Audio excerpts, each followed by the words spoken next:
Hey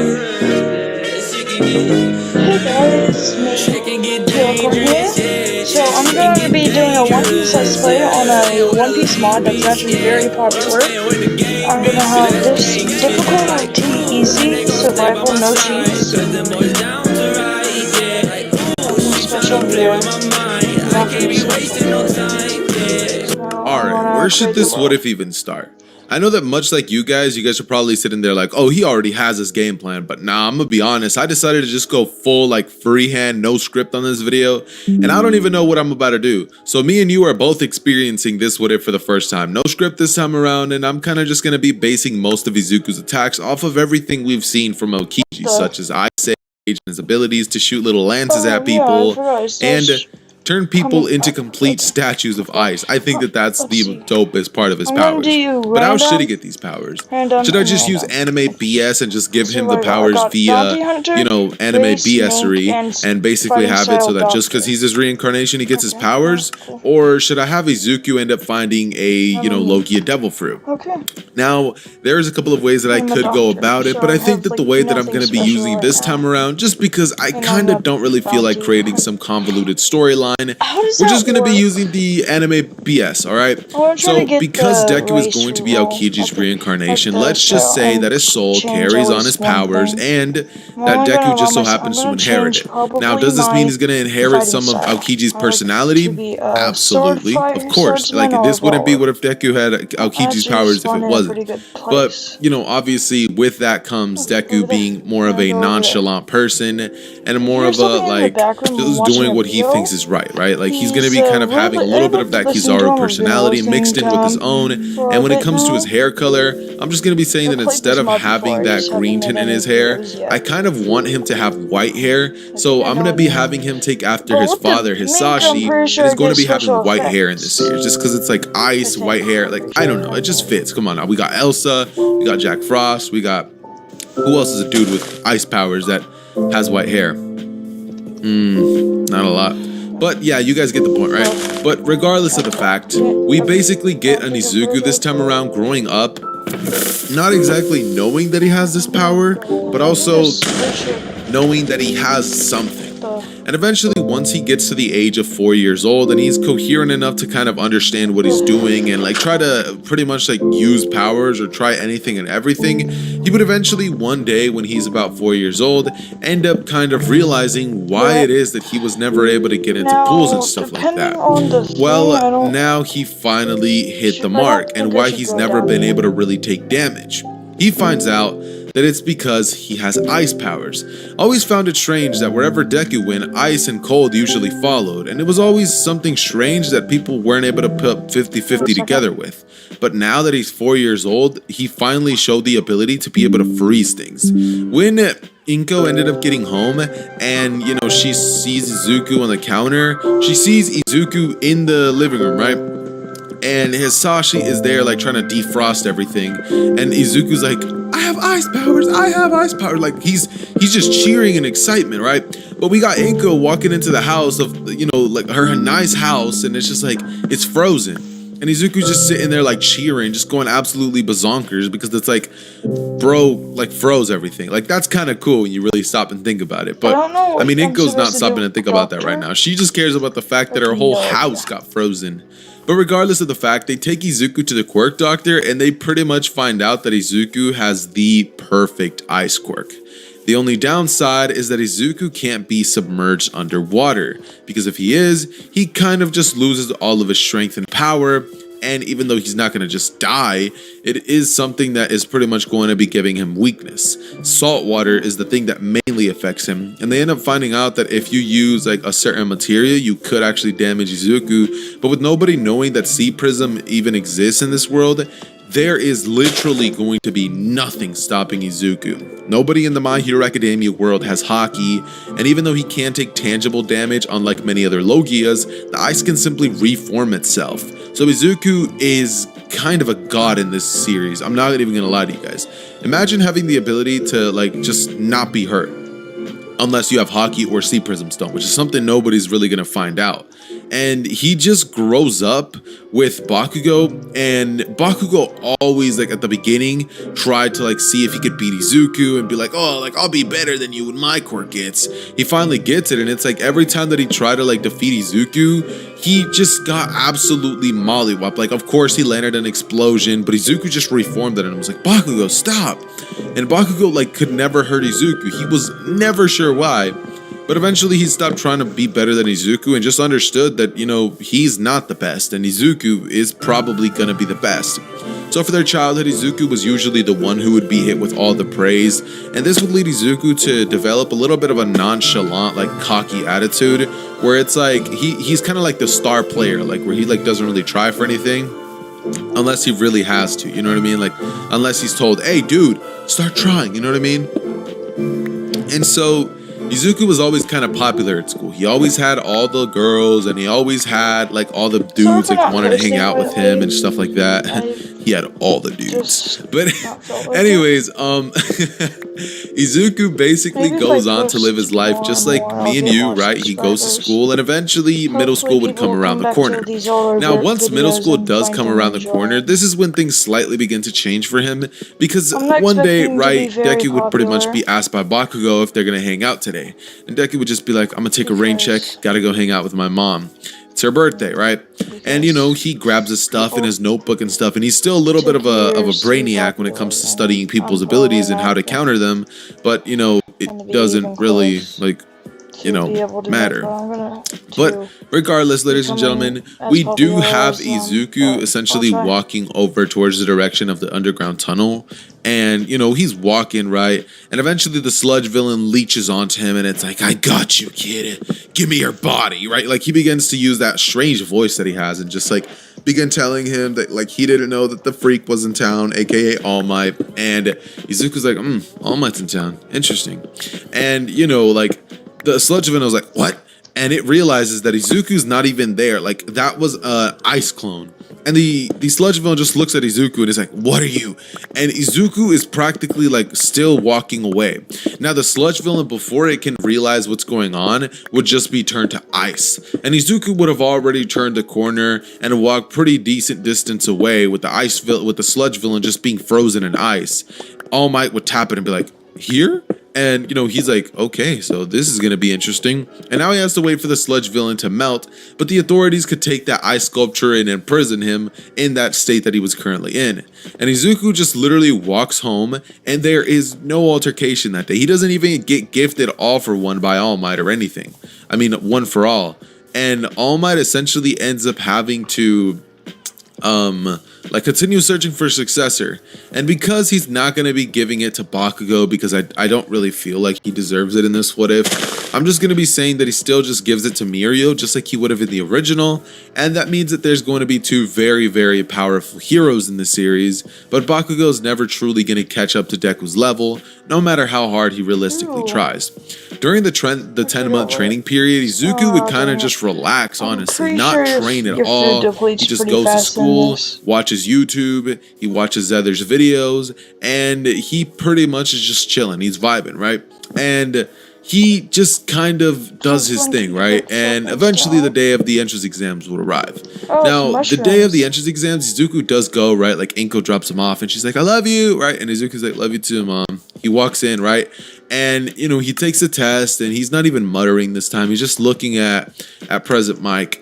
And Ida just, like, looks at, like, Izuku and, you know, like, gives him, like, a strange stare. But Izuku doesn't care. He finishes his test and he walks outside after Ida got called out for being a brainiac. And then after that, he's pretty much just waiting by the back of everybody. Just kind of waiting for Present Mike to finally announce that they could begin. Izuku gets kind of tired of waiting, and so he decides to go more towards the front of the line. But once he does, this is when Ida would stop him and be like, hey. And Izuku looks back at him and he's like, oh, buddy, what's up? What do you want? And Ida's like, you can't go talk to that girl. And Izuku's like, I wasn't going to, but now that you mention it, she is kind of cute. And Ida's like, what? What do you mean? And Izuku's like, all right, buddy, well, our little chit-chat's done. And, you know, Ida just looks at Izuku, and Izuku's just already over by Uraraka talking to her. And he's like, oh, that damn kid, right? Eventually, though, right as Izuku's telling Uraraka his name and stuff like that and introducing himself, President Mike says that the battle can begin, right? Yes. Now, immediately, as soon as this starts, Izuku would proceed to essentially, like, blitz right at the direction of the robots, and as soon as he enters the area with nobody else there, mind you, nobody else is in the vicinity, right? Izuku simply slams his foot down onto the ground and says, "Ice Age," as suddenly, literally, one like half of the literal all the beginning of the robot portion is all covered in ice, the whole thing. Aokiji in the original stopped the whole tsunami, so I think that he could definitely do this with the powers of the Hiei no Mi, alright? So Izuku's able to stomp and literally just freeze half of the obstacles that were there. This would lead him to getting hundreds of points, and Nezu and all the teachers alike being absolutely shocked. They've never seen anything like this. Ida and everybody else who was watching it would be like, how did he? And Izuku would like let out like cold air from his breath, right? Like it would be cold and like half of his face would be covered in ice. But Izuku wouldn't care because it's like he is ice, right? And it's like he finna give Uraraka that icy smile, right? And you know, Uraraka looks at him and she's like, what? And Izuku just looks back at her and he's like, here. And he grabs her by the hand, and bro literally proceeds to use the ultimate Riz and just start like ice skating. He creates ice skates on her feet. And after this, like they begin to skate towards the direction of where everything isn't melted. And they make it over there. And Izuku's like, all right, destroy those robots. And Uraraka just goes in and she like begins to make stuff float, right? And because she was really the only one that does stuff, she actually ends up getting in. Ida obviously began to like run in there as fast as he could and began trying to destroy robots as much as he could, but it was just hard. And so Izuku and Uraraka were really the only ones that passed that day. Everybody else had to come back 3 days, a week later, because it stayed frozen for a while, right? And after that happens, Ida is just like, all right, don't mess with that kid. And pretty much what ends up happening is Izuku and Uraraka get their acceptance letters, and so does Bakugo, with him saying that he saw how you know his half of the portion got literally frozen. Izuku is like, yeah, had to show off a little bit. There was a cute girl there. And Bakugo's like, are you serious? You did that because there was a girl? Like, bro, you could have just went in and just destroyed robots single-handedly, like, individually. And Izuku's like, that was too much work. I ended up getting about 200 robot points doing what I did anyways.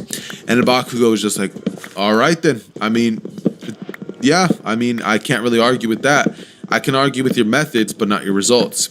And so they both continue playing video games at Bakugo's house. And, you know, Katsuki's mom is like, Bakugo, get down here or I'll kill you. And Bakugo's like, fuck, mom. And, you know, he like comes down with Izuku. And Izuku's just there like, hey, Miss Katsuki. And she's like, don't call me that, Izuku. You know your family here. And he's like, yeah.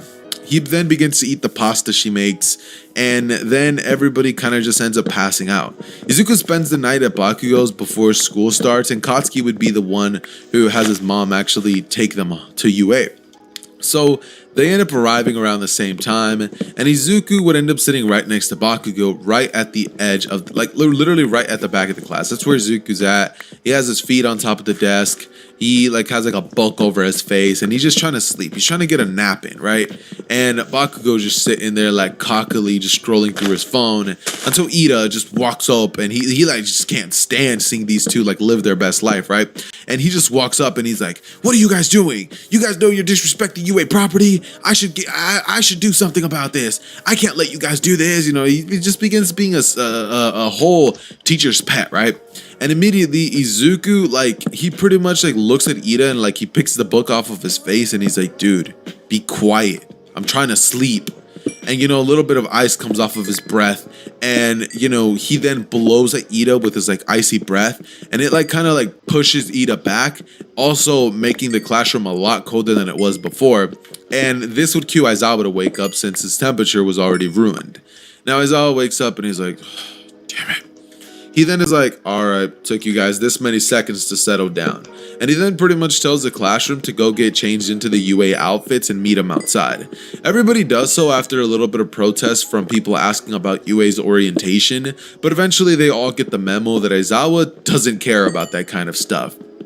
And so they do go on to take the quirk apprehension test. Now, this I would say would go just like the original, which it does for everybody else except for Izuku and Bakugo, since I'm going to say he's a little stronger since he was trying a lot harder to catch up to him, but you know, it wouldn't be that much of a monumental difference to make it so like everything changes, right? But it definitely is a significant increase that Aizawa is very, very, you know, proud of and stuff like that. One person that definitely takes note of Izuku's powers is Todoroki. Just watching the way that Izuku moved and the way that he carried himself kind of made Todoroki like kind of think about his older brother Toya, or no, not Toya. He didn't have fire, he didn't have ice. He had fire. No, but he just thinks of like his sister. I think his sister has like an ice power, I believe. Yeah, right, maybe. I'm not sure, but regardless, you know, he kind of thinks about that, and Izuku is just kind of there and he's doing his thing, and he ends up getting really good markings on everything.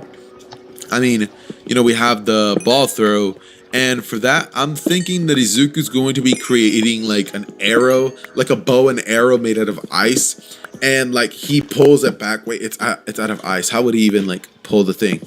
Okay, no, he throws the ball up into the air, creates a bat, and then bam, like hits it into the air. And after that, he shoots like lances right at the direction of the ball as it's mid-air, and it just like goes straight through the ball, and it like sends it flying even further. After that, Izuku lets everybody else go next, and he gets a worse score than Bakugo at that one just because that's not really his strong suit, throwing things far. But for the 50-meter dash, he pretty much breaks everybody else's records because he's just that fast. And when it comes to his you know, side-to-side stuff, he uses his eyes to just slip off, and it's pretty cool to watch Izuku clear these events. His physical strength and his overall endurance is actually very, very competent, and Aizawa would be very, very proud of the way that Izuku carries himself and how he pretty much uses his abilities to his best ability in each and every quirk apprehension test. Now, eventually, what would end up happening is that, you know, Aizawa this time around would end up pretty much like being like, alright, nobody's getting expelled. Because even though Mineta doesn't have that much potential, it's kind of there. I mean, he was able to beat Izuku, who actually had an OP quirk, even though, you know, he did break his finger. But, I mean, it's like, Mineta stayed in the original, so I don't really want to kick him out because he's just kind of there for comedic purposes, and I think that him and Izuku would kind of make kind of good friends. I'm not gonna lie, just because like Izuku likes women, Mineta likes women. Let's just let those two like them together, right? But basically, what ends up happening is Izuku and Mineta like don't hit it off yet, and they don't ever really talk to each other, but they do kind of understand their own existence, right? And what ends up happening after this is pretty much that everybody goes home, right? Deku ends up getting picked up by his mom, and Bakugo does so as well. And eventually what ends up pretty much happening following this is a couple of days worth of them all just getting to know each other and kind of understanding their own personal classroom dynamics, such as them being able to kind of, how do I put this? Them being able to kind of like get to know each other and get to know what their likes are, dislikes are, and friend groups individually. Like when you go to a new school and you're kind of trying to get to know who your friends are and like what group you're going to associate with, those are pretty much what the first couple of days are filled with. Eventually though, on the fourth day, what would end up happening is All Might busts in through the classroom and is all like, I am here. And from here, the class just goes absolutely bazonkers, right? Like everybody's like, oh my God, it's All Might, right? And afterwards, you know, he begins to have a cocky smile on his face. Izuku's even a little bit intrigued by him. He's very respectful of All Might. Like, he does view him in a very good limelight, right? And All Might is, you know, he's doing his thing. And eventually he ends up pretty much showing the classroom their costumes, which all of them would end up loving, obviously. And once they all look at their costumes and get changed, All Might would pretty much begin to tell the classroom about the heroes versus villains event. And they would all pretty much begin to get ready to do so. Now, when it comes to the heroes versus villain event, I really don't see too much crazy stuff happening here. So I'm just going to be saying that Izuku's still going to... Actually, no, I'm going to put Izuku with Bakugo. Just because I don't want to do Bakugo dirty this time around. Because he's not the same guy he is in the original. He kind of has a different attitude. He's more like Akainu, where he like knows he's better, but like he knows he's not better than everyone, right? Like he knows that there's people higher up than him, but he's not going to let anybody lower than him talk down to him, right? Kind of like that, but he's not going to be mean. He's going to be more mellowed out just because Izuku was there to be like, dude, leave those kids alone, right? And that's kind of just how Bakugo's personality would have changed this time around. But because I want him to fight Todoroki early on, I'm going to have him actually fight Todoroki, and that's going to be pretty interesting to watch. Ice versus Ice. And who does Todoroki get paired with? I'm pretty sure that Todoroki in the original gets paired with Invisible Girl, if I'm not mistaken, or maybe Momo. But regardless of who he gets paired with, that team's gonna lose. It's not even a question. It's amazing the way that it happens. Like, I'm not even gonna sugarcoat this. Izuku, the second that the battle begins, would be like, Bakugo, I'm gonna tell you this right now. You're gonna get 1 minute of having fun and trying to fight them before I freeze the whole place. And Bakugo would look at him and say, dude, just freeze the place. I'm not trying to be in there when it's all covered in ice. And Izuku's like, all right. So he stomps his foot, and the entire building, including the bomb, Todoroki, and his teammate, would all be frozen solid. Izuku then creates some icy stairs and walks up them, making his way directly to the bomb room. And what ends up happening here is he just walks to the bomb, and he's like, all right, now I guess I got to, as he begins getting closer to it and beginning to try to touch it, and Todoroki inside of the ice would begin using as fire to begin melting the ice on himself. And right as he's finished melting the ice on himself, Izuku looks at Todoroki and he's like, yo, you think you could melt this thing? I'm having a hard time grabbing it. But Todoroki shoots an ice pillar at him, and Izuku dodges out of the way, appearing in front of Todoroki as he's like, that wasn't very nice. He then says, he then freezes him in a thicker layer of ice, because the layer that he had around himself was very thin, just because he didn't want to hurt Todoroki. But he completely freezes Todoroki in a cube and cage of ice that Todoroki is just stuck in, as his whole facial expression is just like, what? And Deku just freezes him as he walks over towards the bomb and begins chipping away at it, as All Might just screams, Hero Team wins! Alright, jumping into part 2, we're going to be picking off right where the story last left off. Now obviously Deku and Bakugo ended up winning that portion of the Heroes versus Villains event, and what would end up happening after this is All Might essentially walking up to Midoriya and pretty much tapping him on the shoulder, asking him if he could actually speak with him privately. Now, what would go on to happen here is All Might goes on to pretty much take Izuku to another room, and inside of there, he would end up asking Izuku just one question. It's not going to be, would you want one for all or anything like that, but it's pretty much just going to be asking him if he was the one responsible for freezing a sludge villain a couple months ago, maybe 10 months ago in a couple weeks. And Izuku's like, oh, right, the green guy, right? And All Might's like, yeah, that was you? Izuku's like, yeah, the dude tried to cover my body and take me over or something like that. I froze him and I had to go away because, I had to go with my mom. All Might is like, oh, well, that was really all I wanted to know, kid. How long have you been this powerful? Izuku's like, I don't really know. I kind of had a great grasp over my powers from the moment that I ended up realizing I unlocked them. I was about 4 years old. I probably ended up mastering them at the age of 7 and just ended up making some new cool techniques by the age of 10. After that, I just ended up kind of relaxing and just working on my ice powers and speed and physical strength. Just going to the gym every day and working with weighted clothing and stuff like that. Basic things. You'd know all about that, right, All Might? And All Might's like, yeah, sure, kid, I guess. Izuku's like, yeah, I spent most of my middle school years inside of, martial arts classes and trying to incorporate that into my fighting style, and ended up realizing that just made me too powerful to even have fun fighting anybody anymore. I think the only person who could generally give me a challenge now would be somebody like you or Endeavor. Endeavor because of his flames, and you because you're just so fast, I don't know if I could freeze you. And All Might is like, oh, well, I appreciate the compliment, young man. From here, he would be like, maybe someday when you are a pro hero, you can face us both at full power. And Izuku would say, sure thing, All Might, as, he ends up walking out. And before walking out, he's like, hold on, one last question. I've noticed that your hero productivity levels have dropped down significantly over the past couple of years. You mind telling me why that is? All Might has a beam of sweat come down his face, and Izuku is like, you can tell me another day, All Might. I'm not going to pry if it's something you don't want to tell. As he closes the door, and he ends up going over towards the direction of his house. Now, he makes it there, and pretty much just ends up chilling for the entire day. Nothing really interesting does happen there, except for on his way home, Izuku ends up kind of seeing a little villain attack, and just watching a hero Perhaps pretty you much might take make my care of base it, near here. and he's just like, oh, I interesting, that's swear I pretty went to cool. sleep. But pretty much after that, he just has dinner and passes out. About a week goes by, and eventually they all get permission slips to be pretty much going to the USJ. And during that entire time, Todoroki already developed a huge unliking, a huge disdain of Midoriya. Now, this dislike literally just came from the fact that Izuku beat him and he made him look bad. So Todoroki at this current moment is pretty much just looking forward to the UA Sports Festival so he can establish his dominance. But anybody who realistically has to establish their dominance is not usually a dominant person. You don't say you're going to establish it, you just do with your physical presence. But with Todoroki doing this, he's kind of making himself look like a fool. Anyways, though, what ends up happening here is that we pretty much end up having the entire classroom being in the cafeteria, right? And this is when the Ida big moment would happen, where everybody just picks Ida to be the class president because of his willingness to act in face of danger and calm everybody down. So he is made the classroom president, and eventually we would pretty much just have a mini time skip until all of the students are just on the bus, just vibing.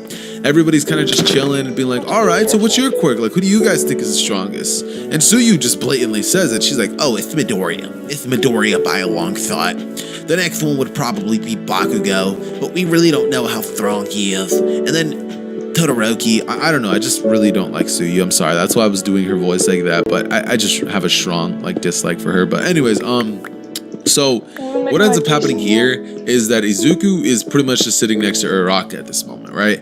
And Izuku is just there, he looks towards Bakugo, he has a smirk on his face, and he's risen Uraraka up, she's blushing all over the place, and Izuku just continues spitting game, right?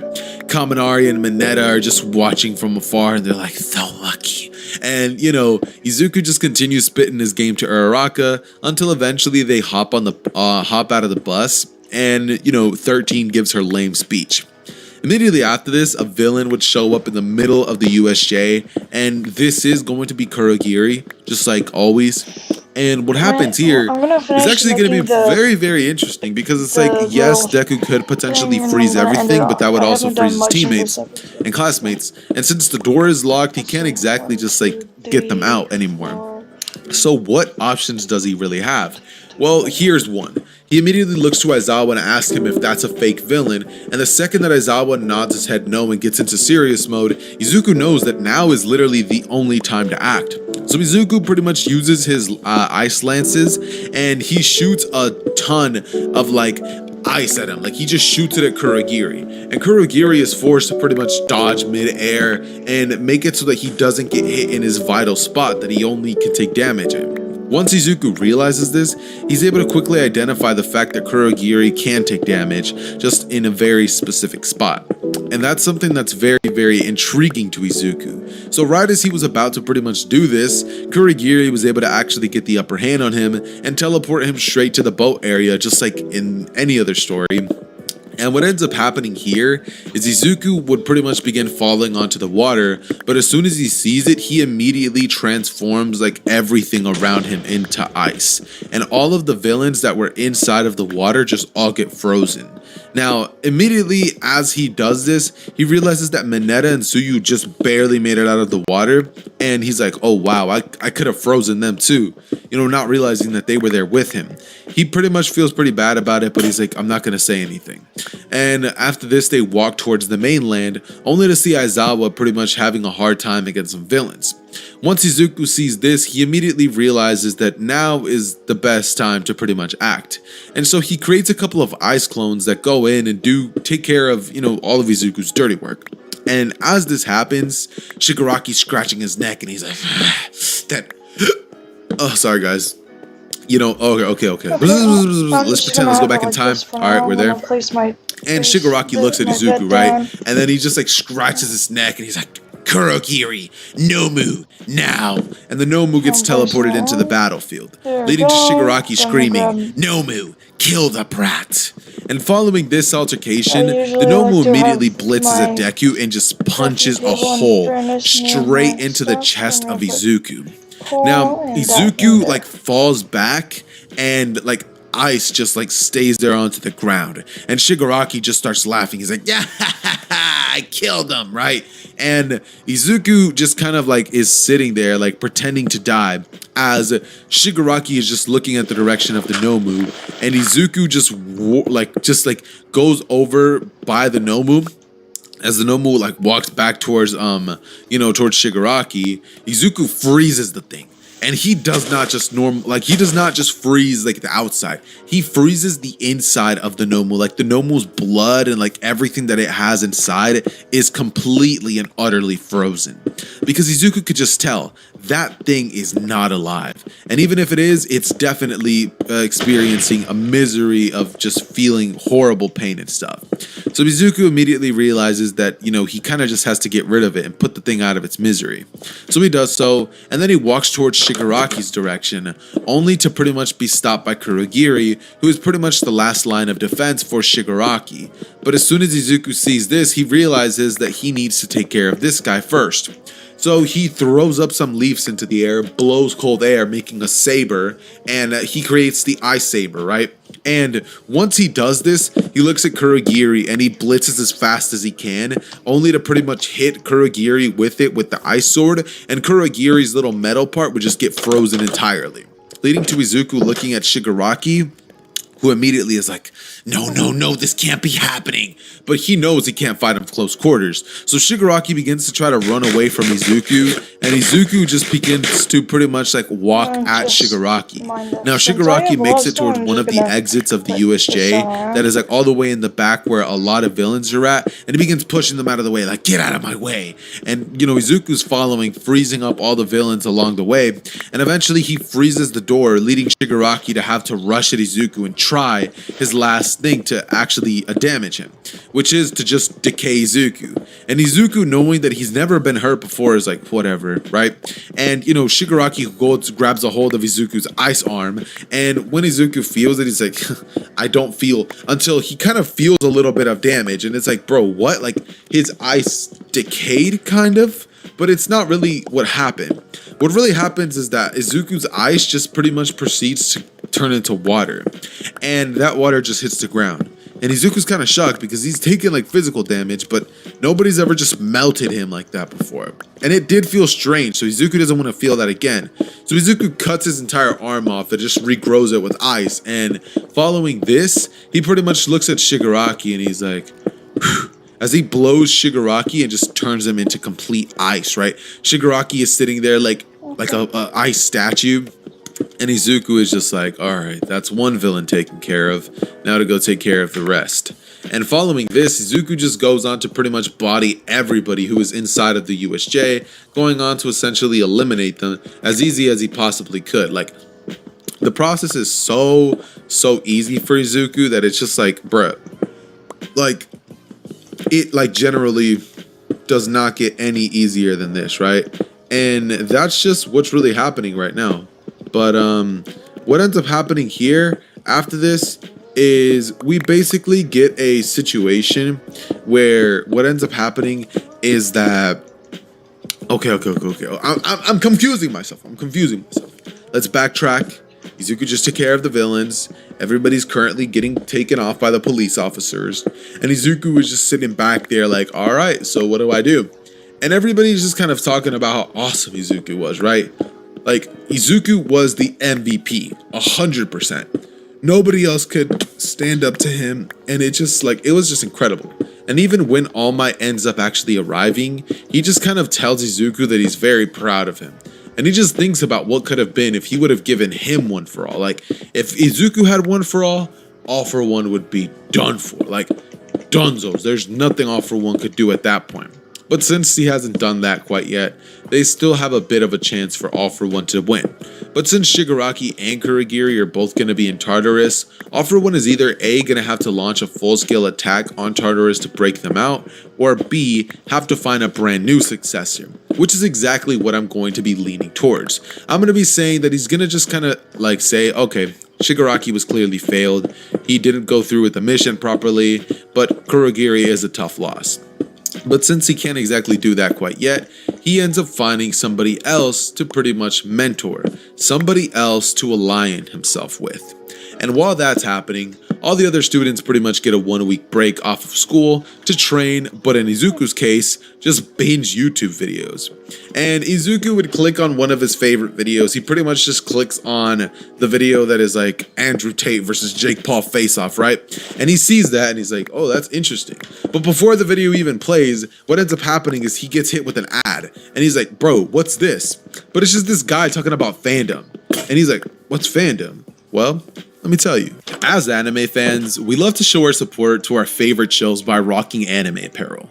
But something I'm pretty sure we can all agree on is it's so expensive. So I've partnered up with Fandom to bring you all affordable, high-quality anime merch that you are sure to love. And if you use my code ZETHER at checkout, you can even get an extra 10% off the already affordable merch. Keep in mind, it does come from overseas sellers, so its sizing is going to be different since it's overseas. That said, let's get back into the video. What do you guys think about that ad transition? Do you guys like it? You guys hate it? What do you think? Nah, but seriously though, jumping back into the story, we cut into the 1 week break currently being over, and everybody just being inside of the UA Sports Festival, pretty much getting ready to take place in anything that was really about to happen. Izuku's just doing his best to, you know, like just really kind of stay low key, and everybody else is doing their own thing, just trying to like look intimidating and stuff like that. But Izuku doesn't really care about any of those small factors that come into play. So when it comes to that race, what ends up pretty much happening is that once Todoroki like slams his foot down, right, like he slams his foot down and turns everything to ice, Izuku is able to like just ignore it. Like ice does not bother him. Izuku is literally ice.